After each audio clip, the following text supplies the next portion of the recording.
Good evening दोस्तों। तो दोस्तों हमने पिछले टॉपिक में अक्षांश रेखाओं को कवर किया था। तो अब हम दोस्तों करते हैं देशांतर रेखाओं को कवर। किसको? देशांतर रेखाओं। हर एक एग्जाम में यहां से क्वेश्चन पक्का पूछा जाता है। और जैसे कि आपको पता है क्या हमारा पृथ्वी है, पृथ्वी के सबसे ऊपर क्या होता है? नॉर्थ। सबसे नीचे क्या होता है? साउथ। इधर हमारा क्या होता है? ईस्ट। इधर हमारा क्या होता है? वेस्ट। क्लियर है दोस्तों? बात कर ले हम इस वाली रेखा की, यानी भूमध्य रेखा की। किसकी? भूमध्य रेखा की। तो कौन सी रेखा है? भूमध्य रेखा।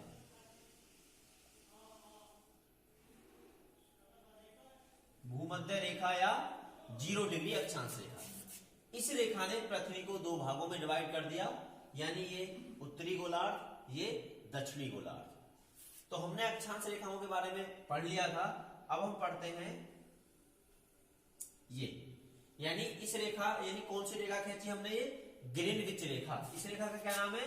ग्रीनविच रेखा। ग्रीनविच रेखा या 0 डिग्री देशांतर रेखा। देशांतर रेखा इस रेखा का नाम। क्योंकि दोस्तों मैं इस रेखा के बारे में आपको बता दूं, ये रेखा इंग्लैंड के ग्रीनविच शहर से होकर निकलती है, इसलिए इसका नाम ग्रीनविच रेखा डाल दिया। वैसे 0 डिग्री देशांतर रेखा भी इसको बोला जाता है। तो दोस्तों हमारी पृथ्वी के ऊपर कुछ देशांतर रेखाएं हैं, और वे कितनी हैं, क्या काम करती हैं, आज हम इस वीडियो में पढ़ेंगे पूरा। यानी ये हमारा क्या है? North pole. नॉर्थ पोल से साउथ पोल को मिलाती हैं और ये रेखाएं पृथ्वी पर अर्धचाप बनाती हैं। क्या? अर्धचाप बनाती हैं। तो ये इस रेखा ने, देखो ये ग्रीनविच रेखा ने पृथ्वी को दो भागों में बांट दिया, यानी इस रेखा से इधर हमारा ईस्ट गोलार्ध है और इस साइड में हमारा वेस्ट गोलार्ध है। तो इस रेखा ने पृथ्वी को दो भागों में इसने भी बांटा। तो ये जितनी भी रेखाएं हैं, यानी इस रेखा से जितनी रेखा इधर है, तो कितनी रेखाएं? ये 180 रेखा इधर है। कितनी? 180 रेखाएं ग्रीनविच रेखा यानी 0 डिग्री देशांतर रेखा से इधर 180 रेखाएं हैं। इसी तरीका से ये ध्रुवों से निकलती हैं और अर्धचाप बनाती हैं। और इधर भी हमारी कितनी रेखाएं हैं? 180 रेखाएं हैं। प्लस कितनी हो गई? 180 प्लस 180 बराबर 360 हमारी क्या है? देशांतर रेखाएं हैं। कितनी रेखाएं हैं? देशांतर रेखाएं। अब मैं आपको बता दूं, इस रेखा से इधर 179 है और इस रेखा से इधर 179 है, और एक हमारी ये 0 डिग्री देशांतर रेखा और एक हमारी बाहर वाली रेखा। टोटल मिलाकर के क्या होगी? हमारी 360 रेखाएं हो गई। क्लियर है भाई? 360 हमारी क्लियर रेखाएं हो गई। तो अब हम बात करते हैं इन देशांतर रेखाओं की भूमध्य रेखा पर सबसे ज्यादा दूरी होती है। इन पर होती है 111 किलोमीटर की दूरी। इन भूमध्य रेखाओं पर होती है। इनके बीच की दूरी ध्रुवों पर कितनी होती है? 0 होती है। कितनी? 0। यानी ध्रुवों पर कितनी होती है? 0 किलोमीटर की दूरी इनके बीच ध्रुवों पर होती है। क्यों होती है? क्योंकि नॉर्थ पोल से हमारी 360 रेखाएं निकलती हैं, तो ये वहां दूरी हमारी 0 किलोमीटर हो जाती है। और 111 किलोमीटर यानी 111.13 किलोमीटर हमारी भूमध्य रेखा पर इनके बीच की दूरी होती है। 111.13 किलोमीटर भूमध्य रेखा पे सबसे ज्यादा दूरी होती है। और जैसे जैसे हम ध्रुवों की तरफ बढ़ते जाते हैं, जैसे जैसे हम ध्रुवों की तरफ बढ़ते जाते हैं, और इनके बीच की दूरी कम होती चली जाती है। क्लियर है भाई? इनके बीच की दूरी कम होती चली जाती है। अब हम बात करते हैं इनके बीच की दूरी को बोलते क्या है? इनके बीच की दूरी को क्या बोलते हैं? गोरे। गोरे इनके बीच की दूरी को बोलते हैं। अक्षांश और देशांतर रेखाएं हमें अतीत समय किसी इलाके की सीमाएं बताने के लिए काम आती थी। क्या? किसी भी देश की सीमा बताने के हमें ये काम आती थी, और किसी देश की हम स्थिति मालूम कर सकते हैं पृथ्वी के ऊपर अक्षांश और देशांतर रेखाओं की सहायता से। अब बात कर ले हम, यहां मेरा ये टॉपिक छूट गया था, ये इधर ये दो रेखाएं होती है, 66.5 पर यानी नॉर्थ पर अंटार्कटिक वृत्त होता है। 66.5 पर नॉर्थ में अंटार्कटिक वृत्त होता है और 66.5 पर हमारा आर्टिक वृत्त होता है। क्या? आर्टिक वृत्त होता है।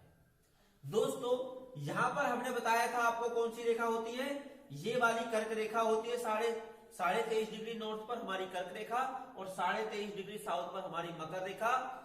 तो दोस्तों अब हम बात कर लेते हैं कि हमारा भारत की स्थिति भूमध्य रेखा के सापेक्ष कौन सी पड़ेगी? उत्तरी गोलार्ध में। भूमध्य रेखा के सापेक्ष हम किस गोलार्ध में है? उत्तरी गोलार्ध में है। और ग्रीनविच रेखा या 0 डिग्री देशांतर रेखा के सापेक्ष हम किस गोलार्ध में हैं? ईस्ट गोलार्ध में है। और हम भारत में यानी कि हमारा भारत लगभग कहां है पृथ्वी पर? ये भारत है। नक्शे को आपको देखकर नहीं हंसना है। और ये हमारा भारत है, ये भारत है। यानी इन अक्षांश और देशांतर रेखाओं के अकॉर्डिंग हम देखें तो हम नॉर्थ ईस्ट गोलार्ध में हैं। कौन से गोलार्ध में हैं हम? नॉर्थ और ईस्ट गोलार्ध में हम हैं। क्लियर है भाई? कौन से गोलार्ध में? नॉर्थ ईस्ट गोलार्ध में हम हैं।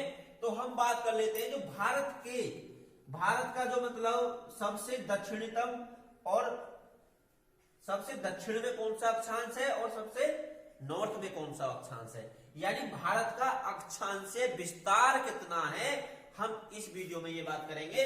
कितना है अक्षांश विस्तार? हम यहां लिख देते हैं, हम अक्षांश विस्तार अपना। तो अक्षांश विस्तार हमारा कितना है? 8 डिग्री 4 मिनट नॉर्थ से 37 डिग्री 6 मिनट नॉर्थ, यानी अक्षांश विस्तार हमारा कितना है? 8 डिग्री 4 मिनट नॉर्थ से 37 डिग्री 6 मिनट नॉर्थ हमारा अक्षांश विस्तार है। यानी यहां से जो हमारी रेखा गुजरती है वे हमारा विस्तार है। और हम बात कर लें भूमध्य रेखा से भारत की दूरी 876 किलोमीटर की दूरी पर हम स्थित हैं। 876 किलोमीटर की दूरी पर भूमध्य रेखा से जो हमारा कन्याकुमारी है यानी जो हमारा इंदिरा पॉइंट है वे हमारा 876 किलोमीटर की दूरी पर है। क्लियर है भाई? अब हम बात कर लें देशांतरी विस्तार की, यानी जो हमारा देशांतरी विस्तार है, भारत का जो देशांतरी विस्तार है वे कितना है, यानी 68 डिग्री 6 मिनट ईस्ट से 97 डिग्री 25 मिनट ईस्ट हमारा देशांतरी विस्तार है। कौन सा है? देशांतरी विस्तार है। लगभग भारत का अक्षांशीय और देशांतरी विस्तार लगभग 30 या 29 है। 29 है अक्षांशीय और देशांतरी विस्तार हमारा कितना है? लगभग 29 है। सेम है, दोनों का सेम है। क्लियर है?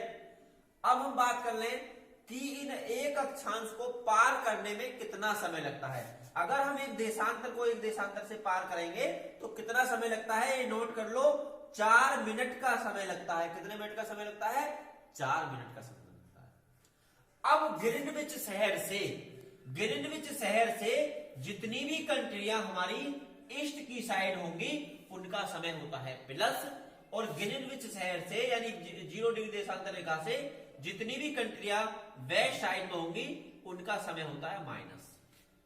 समझ गए ना? यानी इस रेखा से जितनी भी कंट्री इधर हैं उनका समय ग्रीनविच यानी इंग्लैंड से हमेशा ज्यादा होगा, और जितनी भी कंट्रियां यहां हैं इनसे हमारा समय हमेशा माइनस होता है ग्रीनविच से। वर्ल्ड को समय कहां से दिया जाता है? इस देशांतर रेखा से हमें समय दिया जाता है। और भारत का समय 5.5 घंटे आगे है। कितना आगे है? 5.5 घंटे आगे है। और ये कैसे निकालते हैं, अभी ये कैलकुलेशन के द्वारा हम निकालेंगे। सबसे पहले बात कर ले तो भारत ने अपना मानक समय किस रेखा से माना है? 82.5 डिग्री 82.5 डिग्री ईस्ट देशांतर से हमने अपना मानक समय माना है, जो भारत के 5 राज्यों से होकर निकलती है। कौन सी? जो हमारा मानक समय यानी इलाहाबाद के नैनी स्थान से हमने समय लिया है, जो भारत के 5 राज्यों से होकर निकलती है। अब एक देशांतर को पार करने में 4 मिनट का समय हमने बताया, तो 82 डिग्री इंटू 4 कितना कितना हो गया भाई 328 मिनट। कितना हो गया भाई 328 मिनट हो गया। अब 1/2 डिग्री इंटू 4 बराबर कितना हो गया 2 डिग्री, यानी 328 प्लस 2 बराबर 330 मिनट, यानी 330 मिनट का समय हमारा हो गया। यानी इसको अगर हम घंटे में बनाएं तो 60 से डिवाइड दे दो, यानी 5.5 घंटे हम इस समय से आगे हैं। हम इस तरीका से किसी भी वर्ल्ड का, हम किसी भी देश का समय निकाल सकते हैं अगर हमें उसकी मानक समय रेखा का पता चल जाए। समझ गए ना भाई, कि अगर हमें किसी भी देश की मानक समय रेखा का पता चल जाए तो हम किसी भी कंट्री का समय निकाल सकते हैं। सबसे पहले भारत में सूर्य कहां निकलता है, ईस्ट यानी अरुणाचल प्रदेश में निकलता है, और बाद में कहां छिपता है, गुजरात में छिपता है। ठीक है ना भाई। तो हमारा गुजरात और अरुणाचल प्रदेश के अंदर 2 घंटे का समय का अंतर है। कितने घंटे का अंतर है, 2 घंटे का, यानी एग्जैक्ट में बात कर लूं तो 116 मिनट का अंतर है। क्यों, अगर हम 68 डिग्री में से 97 डिग्री घटाएंगे, यानी 97 डिग्री में से 68 डिग्री घटाएंगे तो लगभग 29 डिग्री का 29 अक्षांश का अंतर आएगा। 29 इंटू 4 करेंगे तो कितना हो जाएगा 116 मिनट, यानी 2 घंटे पहले अरुणाचल प्रदेश में सूर्य निकल जाता है और 2 घंटे बाद में गुजरात में दिन निकलता है। इसका मतलब अरुणाचल प्रदेश के लोग 2 घंटे पहले जग जाते हैं और अपना ऑफिस के लिए तैयार हो जाते हैं, और 2 घंटे के बाद गुजरात के लोग जगते होंगे। ठीक है ना। तो भारत ने यूएनओ में अभी केस डाल रखा है कि भारत भी अपनी 2 मानक समय रेखा बनाने की कोशिश कर रहा है। जैसे रूस ने 4 मानक समय रेखा बना रखी, कितनी, 4। तो भारत भी इस पर जिक्र कर रहा है। तो ये जो ईस्ट कंट्री है हमारी, जो 7 सिस्टर्स जो राज्य हैं, वे लगातार मांग कर रहे हैं कि हमें मानक समय अपना, हमारा मानक समय एक अलग दे दो। तो पर भारत सरकार क्या बोल रही है, अगर हमने इनको समय दे दिया तो पूरा ट्रेन का टाइम वाइम सब डिस्टर्ब हो जाएगा, तो इसलिए अभी एक से काम चल रहा है, तो एक से काम चला रहे हैं। ठीक है भाई दोस्तों। तो आज हमने यानी देशांतर रेखाओं के बारे में फुल डिटेल में हमने पढ़ा। तो अगली क्लास में अपने भारत के नक्शे में हम पढ़ेंगे, यानी भारत का जो हमारा नक्शा है उसके बारे में कम से कम 50 से 100 क्वेश्चन हम आपको इधर ही याद कराएंगे। तो आज मैं बता दूं दोस्तों, हमने क्या पढ़ा आज, देशांतर रेखाओं के बारे में पढ़ा, यानी जो ग्रीन और देशांतर रेखा कितनी होती है, 360 होती है। इनके बीच की दूरी 111.13 किलोमीटर होती है। एक देशांतर को पार करने में 4 मिनट का समय लगता है। और हम बात कर लें, हमने अपना अक्षांश और देशांतर विस्तार पढ़ा।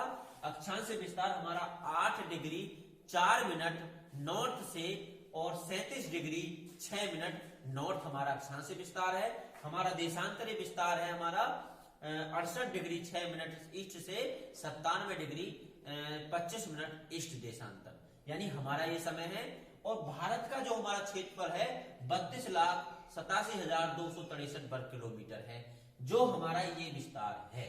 क्लियर है। तो हमने आज ये बड़े अच्छे से पढ़ा, और जो हम पृथ्वी के बारे में हम बात करेंगे, और भी हम डिटेल में एक वीडियो बनाएंगे। हमारा वीडियो लेंथी हो जाएगा, इसलिए आज के लिए हम इतना ही करते हैं। और दोस्तों, हमारा आर्मी क्लास विद अनुज के चैनल को लाइक करें, सब्सक्राइब करें और शेयर करना ना भूलें। और यहाँ आपको ऑल एग्जाम की तैयारी देखने को मिलेगी। गुड नाइट दोस्तों, बाय।